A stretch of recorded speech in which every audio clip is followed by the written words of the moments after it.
গরু পাচার রুখল পুলিশ, মিষ্টি খাওয়ালেন বিজেপি নেতা। পুলিশকে মিষ্টি খাইয়ে ধন্যবাদ জানালেন বিজেপি নেতা।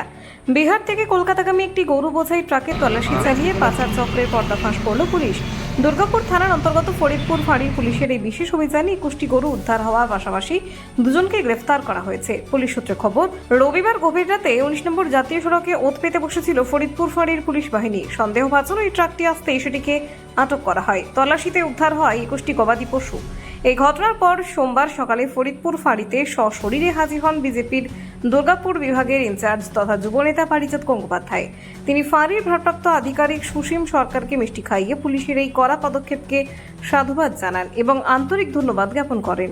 এদিকে পুলিশ ধৃত গাড়ির ড্রাইভার ও খালাসিকে নির্দিষ্ট ধারায় মামলা রুজু করে দুর্গাপুর মহকুমা আদালতে পেশ করেছে।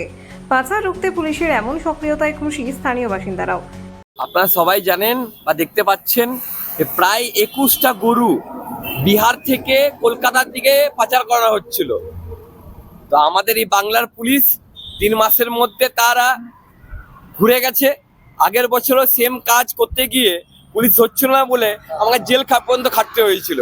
আর 3 মাসে বাংলা সরকার আসার পর শুভেন্দুদার একদম আমাদের সিএম স্যারের শুভেন্দুদার নোটিশে একটা গরু পাচার হতে হচ্ছে না। তাই আজকে এই বাংলার পুলিশকে আমরা ধন্যবাদ জানাচ্ছি। এখানকার ফরিদপুর আইসি সুসীম বাবুকে আমরা ধন্যবাদ জানাচ্ছি, ওসি দুর্গাপুর মানব বাবুকে আমরা ধন্যবাদ জানাচ্ছি যে এই কাজটা করার জন্য।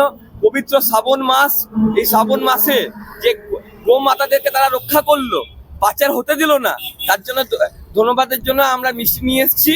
এবং বলতে চাই এইভাবে যদি বাংলার পুলিশ কাজ করতে থাকে তাহলে মিষ্টি নয়, শুধু আমি মিষ্টি খাওয়াবো না, বাংলার প্রত্যেকটা ঘরে ঘর থেকে মিষ্টি আসবে থানার মধ্যে।